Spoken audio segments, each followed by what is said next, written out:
এসআইআরের চাপে মৃত্যু, বড়ইয়ায় পঞ্চায়েত সদস্যের প্রয়াণে চাঞ্চল্য। ফের প্রশাসনের এসআইআর বা বিশেষ তদন্ত রিপোর্টকে কেন্দ্র করে মৃত্যুর অভিযোগ উঠল মুর্শিদাবাদে।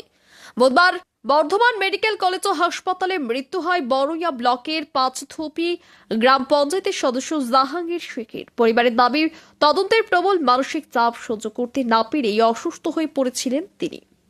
স্থানীয় সূত্রে খবর, বুধবার সকালে পাঁচথোপি এলাকায় থাকাকালীন আচমকা অসুস্থ বোধ করেন জাহাঙ্গীর শেখ। পরিবারের অভিযোগ, গত কয়েকদিন ধরেই পঞ্চায়েতের প্রশাসনিক তদন্ত বা এসআইআর নিয়ে তিনি প্রবল মানসিক চাপের মধ্যে ছিলেন। অসুস্থ অবস্থায় তাকে দ্রুত কান্দি মহকুমা হাসপাতালে ভর্তি করা হয়। সেখানে অবস্থার অবনতি হলে চিকিৎসকরা তাকে বর্ধমান মেডিকেল কলেজে স্থানান্তরের পরামর্শ দেন। তবে উন্নত চিকিৎসার আশায় পরিবার তাকে বর্ধমান মেডিকেল কলেজ ও হাসপাতালে নিয়ে যান। বুধবার দিনের শেষে বর্ধমান মেডিকেল কলেজে শেষ নিঃশ্বাস ত্যাগ করেন ওই পঞ্চায়েত সদস্য। জাহাঙ্গীর শেখের মৃত্যুর খবর পৌঁছাতেই পাঁচথোপি গ্রামে শোকের ছায়া নেমে আসে। প্রশাসনের চাপের কারণেই এই অকাল মৃত্যু। এই অভিযোগে সরব হয়েছেন নিহতের আত্মীয় ও অনুগামীরা। যদিও প্রশাসনের পক্ষ থেকে এই অভিযোগ নিয়ে এখনো কোনো আনুষ্ঠানিক প্রতিক্রিয়া পাওয়া যায়নি। এই ঘটনার পিছনে প্রকৃত কারণ কি তা খতিয়ে দেখছে সংশ্লিষ্ট কর্তৃপক্ষ।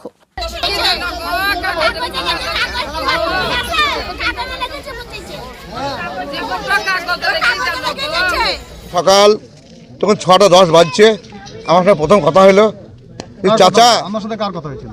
জাহাঙ্গীরের, যে ছেলেটা মারা গেছে মেম্বার এবং বিএলও 2। আমার সাথে কথা হলো, চাচা আবার আজকে এসা নাম আলছে, আবার 23টা নাম আলছে। আমার নাম তো 2002 নাম থাকাকালীনও আবার এসআই নাম আলছে। এই চিন্তা খুবই টেনশনে ছিল এবং 6:10 যখন ওকে নিয়ে গেল পাঁচটা হাসপাতাল নিয়ে গেল, হাসপাতাল থেকে কান্দি নিয়ে গেল। কান্দিতে আমি ছিলাম। যাওয়ার পরে কাঁদি থেকে বললো রোগীর অবস্থা খুব খারাপ, আপনি বনপল্লী যান। আমাদের লোকরা বললো বনপল্লী যাবো না, আমরা বর্ধমান যাবো। দিয়ে তারপরে এই বর্ধমান চলে গেল। বর্ধমান যাওয়ার পর এই 5:10 মারা গেছে। খুব কিভাবে মারা গেল সে বর্তমানে? এই তো ডাক্তার দেখছিল, ডাক্তার দেখতে দেখতে মারা গেল। স্ট্রোক, ডাক্তার বলে স্ট্রোক। বুঝলা, এসআরের প্রচন্ড চাপ ছিল। আর এসআরের চাপ এবং 2002 নাম থাকাকালীনও আবার নাম আছে। এই যে চিন্তা, 2002 নাম আছে, এর দায়ী হচ্ছে কমিশন, পুরা দায়ী কমিশন। আজকে আমার ভাই মারা গেল, এই দায়ী কমিশন ছাড়া কেউ নাই। আমি বলবো কমিশন দায়ী আজকে, এই বিজেপির কমিশন দালাল। ওই দালালের জন্য ভাই মারা গেল। আজকে আমি নিজের হাতে চাপিয়ে নিয়ে দিলাম এতে কান্দিতে হাসপাতালে।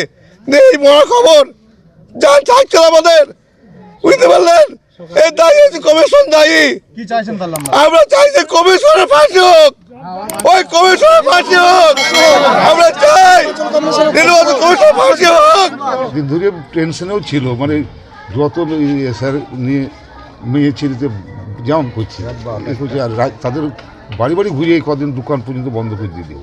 মানে এসআইআর নিয়ে চাপ ছিল, এটা ওই চাপটাই বেশি হয়েছে।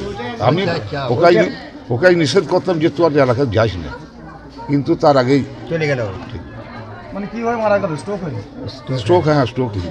ভালো ছেলে, এখানে সকালে উঠে গিয়েছে। কি বলছেন এখন? কি বলবো, বলার কি আর। অনেক বছর ধরে আমার পছন্দের গয়না সঞ্চয় করেছি, এবার দেব আমার প্রিয় মানুষ। না, it's yours. Now it is yours. আমার পছন্দের গয়না আজ থেকে সোহাগ, Pure and Precious Orient Jewelers. যদি এখনও আমাদের খবরের দর্পণ চ্যানেলটি সাবস্ক্রাইব না করে থাকেন, তাহলে এখনই সাবস্ক্রাইব করুন, সঙ্গে বেল বাটনটি ক্লিক করুন আর পেয়ে যান সব খবরের দ্রুত ভিডিও আপডেট।